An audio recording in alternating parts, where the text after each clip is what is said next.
इस शख्स की हकीकत, आज इसको इक़्तिदार में वापस डाल दें तो ये तारीफें करनी शुरू कर देगा। आप इसकी नैपीज बदलना शुरू करें तो ये तारीफें करनी शुरू कर देगा। आप इसके मुखालिफिन को उठा उठा के कंटेनर्स में बंद करें, उनके ऊपर झूठी मुकदमे बनाएं, उनको इंतखाबी मैदान से बाहर करें तो ये तारीफें शुरू कर देगा। आप इनके नाक बन जाएं, आंख बन जाए, हाथ बन जाए, उस हाथों से लोगों को मारें, इसके मुखालिफिन को मारें और ये इसके लिए मैदान खाली करें तो ये आपकी तारीफें करेगा। और वो शख्स जो रात को ऐवान सदर के अंदर खुफिया मुलाकातें करता है, एनआरओ मांगता है, जब एनआरओ नहीं मिलता तो बाहर खड़े होकर जलसे में बदतमीजी शुरू कर देता है।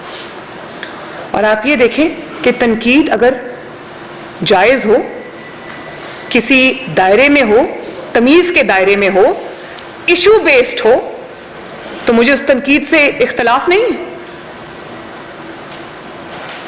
लेकिन आप सिर्फ ये देखें कि वो क्या तालीम दे रहे हैं। वो ये कह रहे हैं कि क्या तुम इन चौकीदारों को छोड़ दोगे, क्या तुम इंस्टीट्यूशंस को छोड़ दोगे।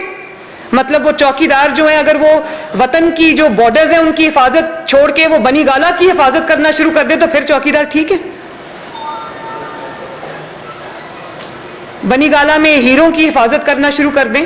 इतने ऑनेस्ट ऑफिसर्स को आपने सिर्फ इसलिए बाहर निकाल दिया क्योंकि उन्होंने ये कहा था कि आपकी जो वाइफ है पिंकी पीरनी साहिबा जो है बतौर प्राइम मिनिस्टर आपके ऑफिस में उन्होंने जाके कहा था कि वो हीरो के हार रिश्वत में ले रही है, तो आपने उनको वहां से निकाल दिया।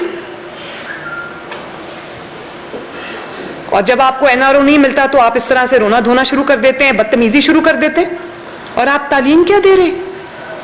वही जो आपने पीटीआई के लोगों को, अब मरियम औरंगजेब के साथ जो लंदन में हुआ, क्या आप लोगों को तरगीब दे रहे हैं कि जो सिपाही अपनी जानें कुर्बान करते हैं सियाचिन बॉर्डर्स पे खड़े होकर, आज भी जो जंग है इसकी जो दहशतगर्दी की जो जंग है उसमें आज भी जवान भी अपनी जानें दे रहे हैं, ऑफिसर्स भी अपनी जानें दे रहे हैं।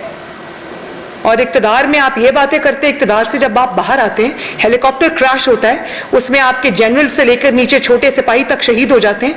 आपने उनको भी तज़हीक का निशाना बनाया। आपने उनके खिलाफ सोशल मीडिया पे कैंपेन्स चलाए, अरसलान बेटा गद्दारी से लिंक कर दो।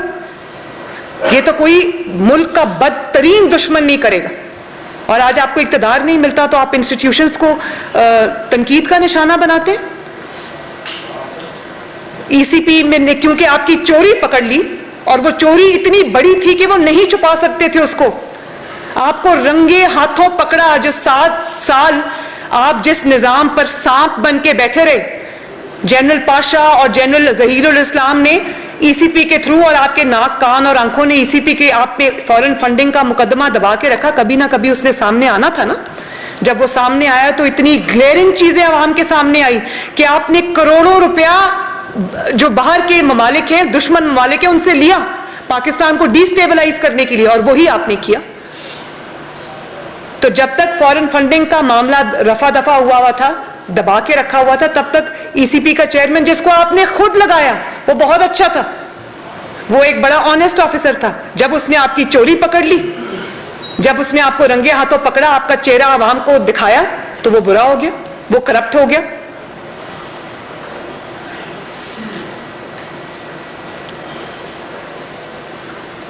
तो आपको मेरा ख्याल है कि वो वाले न्यूट्रल्स चाहिए जो वोट ऑफ कॉन्फिडेंस आपको लेके देते, जो आपके मेंबर्स को मजबूर करते कि वो इमरान को ही वोट दें, जो जब सेनेट में इलेक्शन हो या कहीं और भी इलेक्शन हो या वोटिंग हो, वो पकड़ पकड़ के आपके मेंबर्स को और मुखालिफिन के ओपोनेंट्स को लेकर आए और कहें कि वोट डालो जबरदस्ती।